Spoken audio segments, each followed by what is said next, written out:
Orang yang suka ngebahasain ikhlas bagi dirinya, seringnya malah justru gak ikhlas. Saya ikhlas loh ini.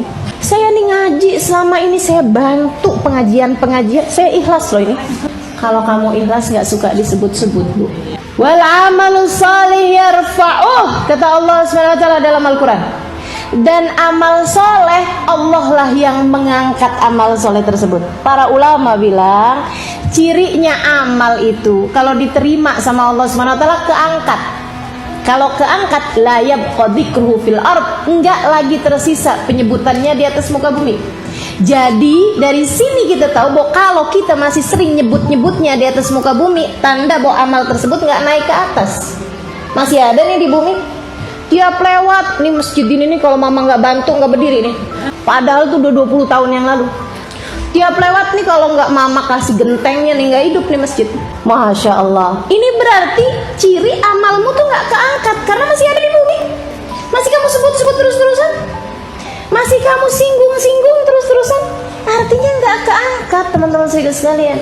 Para ulama mengatakan al-amal alladzi adhartuhu asqattuh, kata Rabi Adawiyah. Semua amal perbuatan yang saya mendohirkannya, yang saya menerangkannya, yang saya membuat orang tahu saya mengerjakannya, asqattuh, saya menganggapnya nggak pernah saya kerjakan.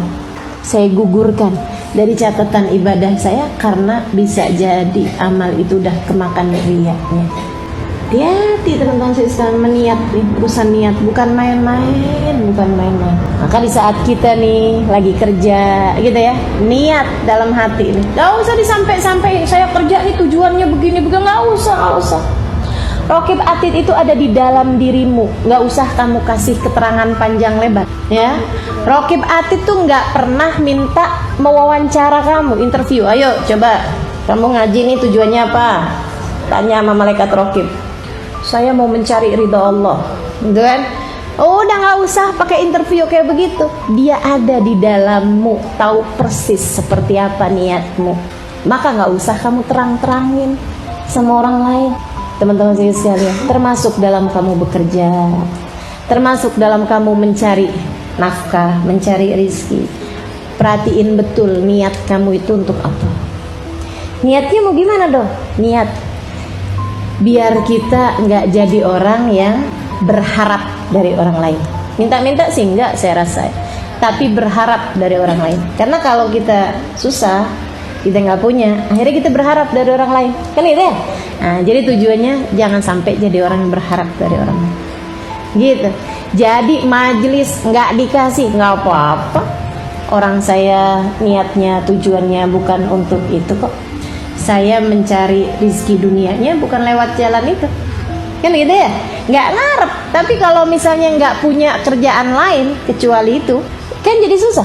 Kalau kayak Ustaz Khadijah misalnya mimpin sholawatan, nggak dikasih, nggak jadi soal istri dari Habib Salim, kan begitu ya. Akan ada suami yang memberikan nafkah. Saya biar gini-gini punya suami loh ya, yang bisa memberi kepada saya nafkah gitu. Artinya bahwa nggak dikasih, nggak jadi soal karena kita tidak berharap dari orang lain, kan gitu ya. Nah itu, jadi teman-teman sekalian, ketika kamu bekerja, niatnya buat membuatmu tidak berharap dari orang lain.